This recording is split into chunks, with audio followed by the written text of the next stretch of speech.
Dating broadcaster na si Jason sa arestado ng National Bureau of Investigation o NBI sa Quezon City nitong Huwebes, April 30, kaugnay ng kasong cyber libel na may kinalaman umano sa pagpapakalat ng maling impormasyon tungkol sa kalusugan ni President Ferdinand Marcos Jr.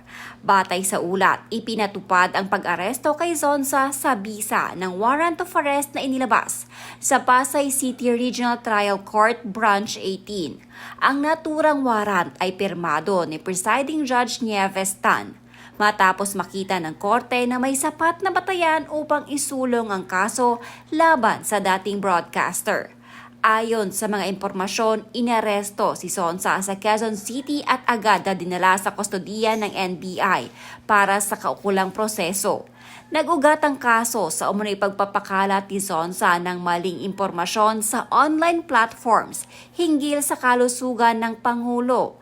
Dahil dito, pumasok ang issue sa saklaw ng unlawful use of means of publication and unlawful utterances sa ilalim ng Article 154 ng Revised Penal Code na iniuugnay sa Cybercrime Prevention Act of 2012. Ibig sabihin, hindi lamang simpleng pahayag ang tinitingnan dito, kundi ang posibleng epekto ng maling impormasyon sa publiko, lalo na kung ito ay kumalat sa digital platforms. Isa sa pinakasensitibong bahagi ng kaso ay ang desisyon ng korte na gawing not bailable ang kaso laban kay Zonza.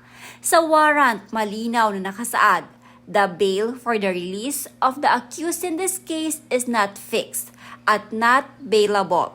Sa ilalim nito, mananatili si Zonza sa kustodiya habang dinidinig ang kaso. Isang hakbang na hindi karaniwang nakikita sa ganitong uri ng reklamo, kaya't nagdulot ito ng iba't ibang reaksyon mula sa publiko. Agad namang naglabas ng pahayag ang kanyang abogado na si Attorney Mark Tolentino.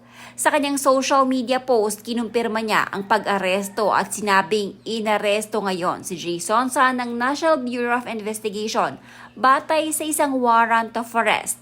Dagdag pa niya, agad silang nagtungo sa tanggapan ng NBI sa Pasay upang tiyakin na nasusunod ang karapatan ng kanyang kliyente, lalo na't ito ay isa ng senior citizen.